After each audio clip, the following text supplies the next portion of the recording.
Hey there, it's Kat and this is Brews and Reviews.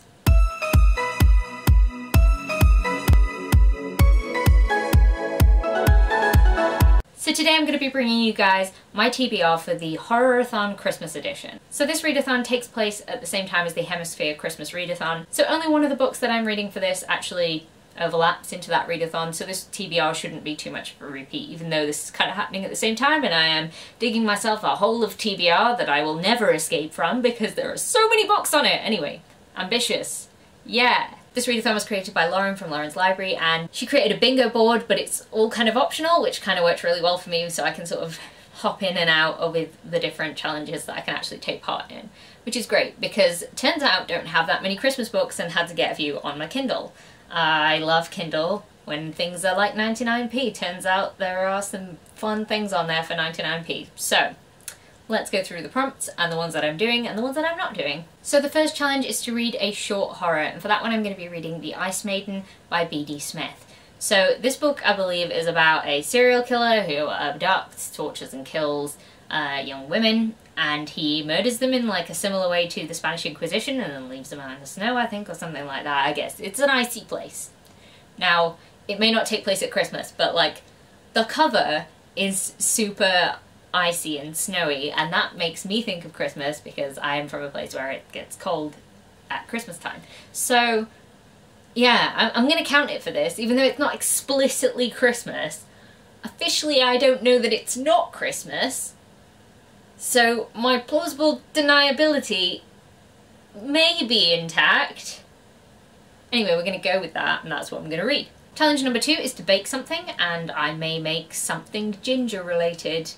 Maybe not gingerbread men, but maybe ginger snaps, and they're kind of Christmassy, so yeah, I don't think I've got it in me to make mince pies myself. I did that once, but you have to go out and buy like the actual, like the mince stuff for it, and like, no, I don't need like a giant jar of mince. I just don't see enough people to do that. So maybe ginger snaps, maybe gingerbread man, maybe nothing, because 2020. Challenge number 3 is to read from a female author, and for that one I'm going to be reading The Secret Santa by Trish Harnito.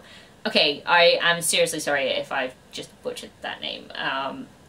There were a lot of vowels all at once, and it sounds vaguely French, and I deeply apologise if I've just butchered that with my terrible English tongue. You know what? I don't even know what this book's about. I picked it up because, like, it's got like a bloody present on the cover, and I'm like, yeah, sure, cool. Christmas. Murder. Woo.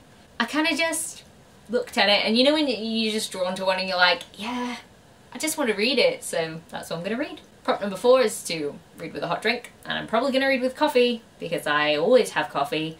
Might read with hot chocolate, who knows, that's more Christmassy. Challenge number 5 is to read the group book, which is Nosferatu by Joe Hill, and I'm probably not going to read that one. One, because I read it in June? May? I think it was May. You guys got me to read it in when you picked my audio TBR. And so I've read it once this year, and it's huge. It's a big chunky chunk, and given that I'm doing more than one readathon at the same time, I'm kind of not going to do that so that I can have sanity. Some semblance of sanity. Okay, I've never had sanity. Challenge number 6 is to watch a Christmas film, and I'll probably just do that naturally because Christmas films are awesome. I don't really know what I'm going to watch. I haven't actually watched any Christmas films. It is December the 3rd when I am filming this, and I haven't watched any Christmas films. What's wrong with me? Who knows? I just put my tree up today though, so I am proud of me for that. Challenge number 7 is to read a corny horror, and for that one I'm going to be reading The Christmas Tree Thief by Philippa Nefri Clark. And this is the one I'm also reading for the Christmas Hemisphere readathon, and it's basically just a cozy mystery about someone stealing Christmas trees from shops. And that's all I know about it, but it fit the prompt, and that's what we're going with. Because cozy mysteries are kind of corny, I feel like. Especially if there's like a romance element to it, it just gets kind of corny, so we'll go with that. Challenge number 8 is to send a gift, which may happen, who knows, things, you know.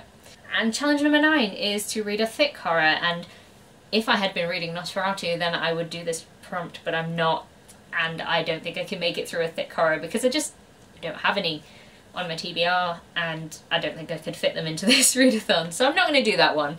So I've got 3 books on this TBR, and I feel like that is a good amount for this, because the prompts are optional, and I just kind of want to take part in Horrorathon, because it'll be fun. And I really enjoyed the first edition of Horrorathon, so I definitely wanted to take part with this one. So if you enjoyed this video, please leave a like, comment, subscribe, and I'll see you in the next one. Bye!